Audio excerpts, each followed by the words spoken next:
Have you ever wanted to learn something more intuitively instead of just reading it? Let's explore how we can generate explainer videos from research papers or topics with Google's most powerful AI model, Gemini Pro. Here are 3 critical capabilities that make Gemini perfect for our use case. First, Gemini's 2 million token context window is a game changer. No other model can handle this scale of input in a single pass.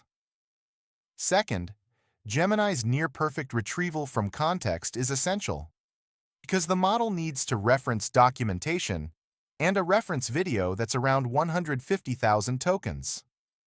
For a single video, we might need to run large prompts anywhere from 3 to 15 times depending on complexity. Caching cuts these costs by 75%.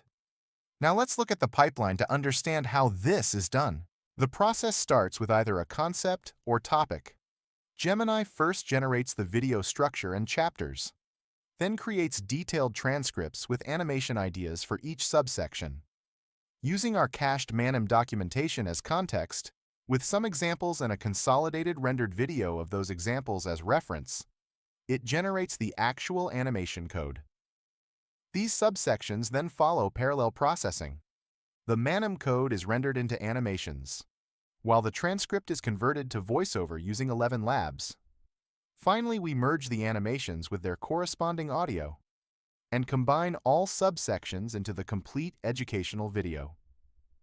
Now let's look at some samples. Now the magic formula. The area of a circle is calculated using A equals pi r squared. A stands for area, r is the radius, and pi is approximately 3.14. Visually imagine filling the circle with tiny squares. The formula tells us how many squares we need. Let's see this formula in action in the next chapter. Let's explore the diverse world of quadrilaterals. These four-sided figures come in various forms. First, the parallelogram, with opposite sides parallel. A special case is the rectangle, where all angles are right angles. The square takes it further, with all sides equal. Then we have the rhombus, a parallelogram with equal sides. And finally, the trapezoid, with at least one pair of parallel sides. Each type has unique properties, which we'll explore more soon. In a right triangle, we have special names for the sides. The 2 sides that form the right angle are called legs. We often label them A and B. The longest side, opposite the right angle, is the hypotenuse, which we label as C. So we have our 2 legs and the all-important hypotenuse. Now let's dive into irrational numbers. These fascinating numbers have decimal representations that neither terminate nor repeat. Think of pi, approximately 3.144159. Notice how the digits go on forever without any repeating pattern. Another classic example is the square root of 2. On screen, you'll see how these decimals continue infinitely without establishing a predictable sequence. Let's explore the key parts of a circle.